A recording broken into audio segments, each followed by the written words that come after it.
प्रदेश की 9 विधानसभा सीटों के लिए उपचुनाव होने जा रहा है, जहां सभी पार्टियां अपनी अपनी कमर कस चुकी हैं और 20 तारीख को चुनाव की वोटिंग होनी है और 23 तारीख को मतगणना होगी।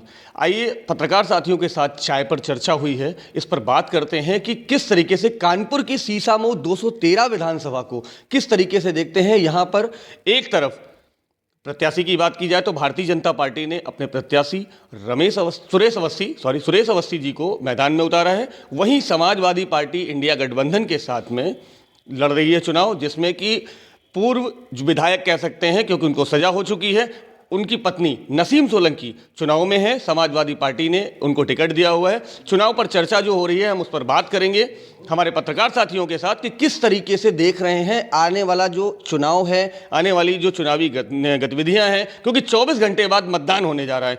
मैं बात करूंगा। सर, सबसे पहले तो आप अपना परिचय दें और क्या नाम है आपका और किस तरीके से देखते हैं आप? मेरा नाम डॉक्टर कृष्ण मोहन त्रिपाठी है। सीसामऊ विधानसभा बेसिकली यहाँ का जो वोटर है वो करीब 2,69,770 वोट है यहाँ पर, और अभी तक लगातार समाजवादी पार्टी का प्रत्याशी यहाँ से विजित हुआ है। और वर्तमान में इरफान सोलंकी के अपराधी घोषित होने के बाद ये सीट पर उपचुनाव हो रहा है। तो मेरा जो आकलन है वो है कि इस बार वोट जो है बाइफरकेट हुआ है, 2 भागों में बटा है बड़ी संख्या में। मुस्लिम अगर आप देखते हैं तो 45% मुस्लिम कम्युनिटी है और 55 करीब हिंदू है। और जैसा कि हमारे मुख्यमंत्री के 2 बार यहाँ दौरे हो चुके, उसके प्रभाव का ये असर तो हुआ है कि हिंदू वोट जो है वो काफ़ी संगठित होने की दिशा में काम कर रहा है। चुनाव परिणाम आने पर ही कुछ कहा जा सकता है, मेरा ये आकलन है। ठीक है, मैं इसी क्रम में और आगे बात करूंगा। हमारे साथ आदरणीय, आप अपना परिचय दें और कहाँ से हैं, कैसा? मैं जीपी अवस्थी हूँ, नेटिव टुडे से हूँ। जो उपचुनाव हो रहे हैं इरफान के जेल जाने के बाद, तो जो इसमें पूरा माहौल बना हुआ है, यहाँ की सपा के भी लोगों ने डेरा यहाँ डाल रखा है। शिवपाल यादव ऑलरेडी यहाँ पर मौजूद हैं और पूरा अपना देख रहे हैं। ऐसे ही मुख्यमंत्री योगी आदित्यनाथ के 2 दौरे हो चुके हैं। अभी कल रवि किशन भी आए थे, उन्होंने भी रोड शो किया है। तो इस तरह से भाजपा के वरिष्ठ नेता और सांसद सभी लगे हुए हैं और देखा जाए सरकार की साख का सवाल है ये चुनाव। अब हम अगर देखें ये चुनाव में जो मुस्लिम जो वोटर है वो 45% है, 55% जैसे कि इन्होंने त्रिपाठी जी ने बताया कि हिंदू है। तो अगर हम देखें तो इस समय चुनाव बटेंगे तो कटेंगे वाला जो नारा चल रहा है, पोलाइट हो गया। अगर हम ये बात करें तो हिंदू मुस्लिम का ही चुनाव हो गया। ये चुनाव वो चुनाव नहीं रहा, ये पूरा चुनाव हिंदू मुस्लिम पे हो गया है। तो अब ये तो वक्त ही बताएगा कि जो 20 तारीख को जब वोट पड़ेंगे तो उसका क्या असर होगा। लेकिन कहीं ना कहीं ये है कि इस बार हिंदू वोट यूनाइट होने की कगार पकड़ा है। ठीक है, इसी क्रम में हम और आगे बढ़ेंगे। हमारे साथ भाई साहब हैं, इनसे बात करेंगे। पत्रकार साथी हैं हमारे। भूपेंद्र सिंह, प्रबंधक, दिनार टाइम से हूँ। जैसा कि दोनों पक्षों में इतना ज़्यादा घमासान चल रहा है कि जैसे मुख्यमंत्री महोदय पहली बार इतना इनको आना पड़ा, इतना टाइम देना पड़ रहा है, और जैसा कि पैतृक उनकी सीटें पिछले कई पीढ़ियों से समाजवादी पार्टी की चली आ रही हैं, तो दोनों ही पक्षों में निष्कर्ष लेना बहुत मुश्किल है कि किसका आना संभावना है। मतलब 1-2 दिन में देखिए रिजल्ट आते ही जो भी संभावना होता है। 24 घंटे बाद जहां की मतदान होने जा रहा है, हम इसी क्रम में और आगे बात करते हैं। बताएं सर, परिचय दे दें और बताएं कि किस तरीके का 283 से मऊ विधानसभा में माहौल रहने वाला है। मैं Ajay Tripathi, high time express अखबार से हूँ, और मेरा मानना है कि ये जो चुनाव है ये भारतीय जनता पार्टी के लिए एक ऐसा चुनाव है कि अगर इस बार ये चुनाव वो हार गए तो मेरा ये मानना है कि आगे 20 साल तक भाजपा कभी ये चुनाव नहीं जीत पाएगी।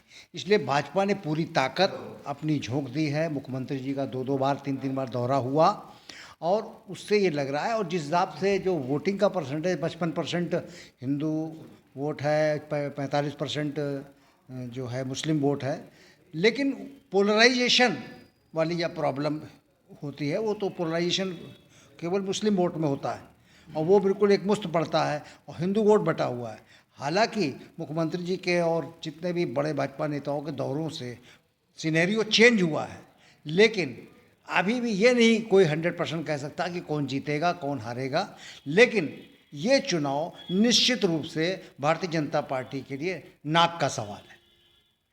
ठीक है, इसी क्रम में हम और आगे बढ़ेंगे। हम सर, मेरा नाम दिलीप पंचवानी, हमारी न्यूज़ से हूँ मैं। देखिए, ये तो नहीं कहा जा सकता है कि चुनाव कौन जीतेगा, क्योंकि 278 बूथ हैं, उसमें 88 बूथ जो है मुस्लिम के हैं, बाकी बचे बूथ हिंदू इलाके के। अब ये कहना मुश्किल होगा कि हिंदुओं में सपा को वोट मिलता है कि नहीं मिलता है, लेकिन मुस्लिम वोट तो सपा को नहीं, भाजपा को नहीं मिलेगा। तो ये इसलिए कहना जल्दबाजी होगा कि कौन जीतेगा। हालांकि योगी जी आए थे, उन्होंने भाषण में ये भी कहा था कि बटोगे तो कटोगे। अब उसके नारे का कितना असर पड़ता है, ये आने वाली 23 तारीख को मालूम हो जाएगा। अपने परिचय दें। मैं अभय त्रिपाठी हूँ। पिछले 15 वर्षों से पत्रकारिता में सक्रिय हूँ और सीसामऊ विधानसभा का मतदाता भी हूँ। सीसामऊ विधानसभा का चुनाव जो है इस समय बड़े ही रोमांचक दौर पे है, क्योंकि सत्ताधारी दल जो भारतीय जनता पार्टी है उसकी नाक का सवाल है।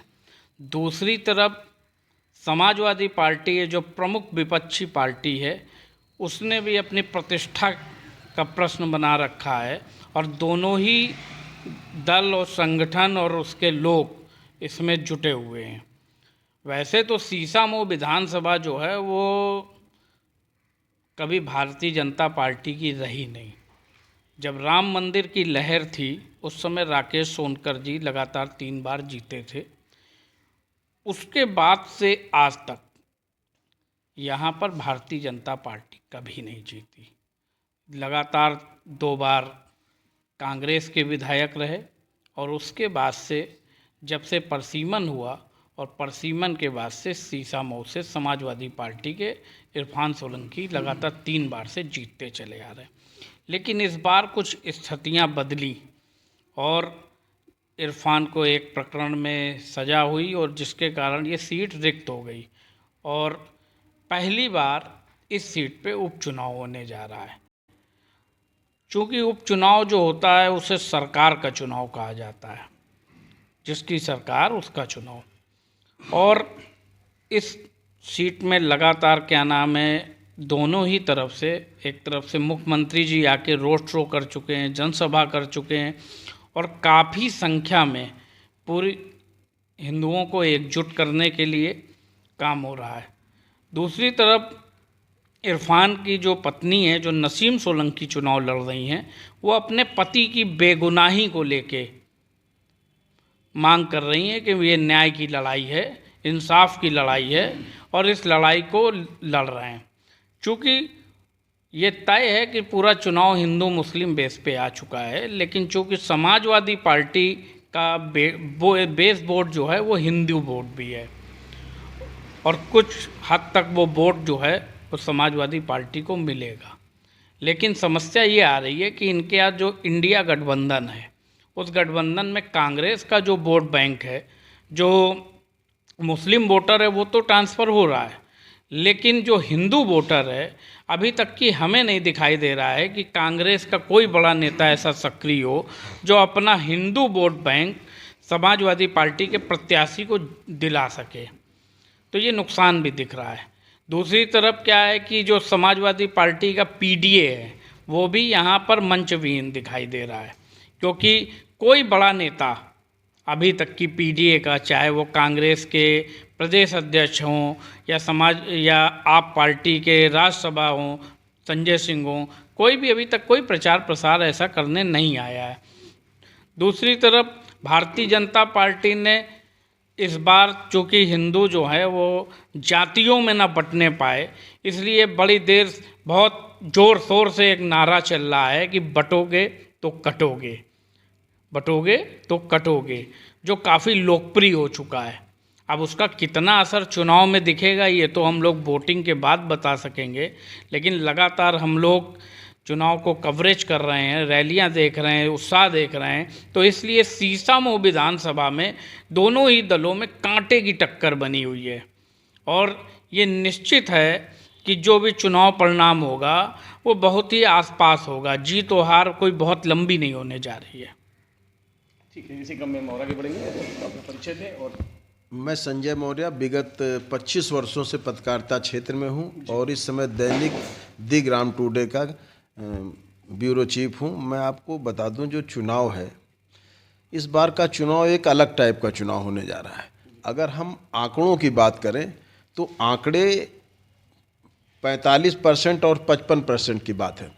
अगर 45% मतदाता हमारा जो मुस्लिम है, वैसे अमूमन देखा जाता है कि जो मुस्लिम मतदाता है वोट को वास्तविकता में एक त्यौहार की तरीके मनाता है और उसके घर का एक एक वोट पड़ता है, शायद ही किसी का छूट पाए। अगर ये हम अपने 55% उस पर आएँ तो उसमें मैक्सिमम 25% ही वोट पड़ जाए तो बहुत बड़ी बात होती है। लेकिन इस बार का जो चुनाव है, दिग्गजों का आना और तरह तरह के नारों से लोगों में एक लुभावना देना कि मतलब बटोगे तो कटोगे, तमाम तरीके के नारे आए हैं।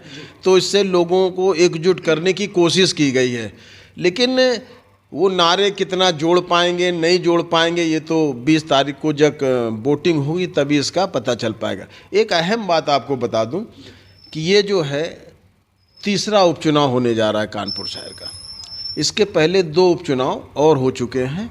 उस उपचुनाव में यही देखा गया है, जिसकी सत्ता रही है उसी का ही प्रत्याशी विजयी रहा हो, चाहे घाटमपुर रही हो या गोविंद नगर रही हो।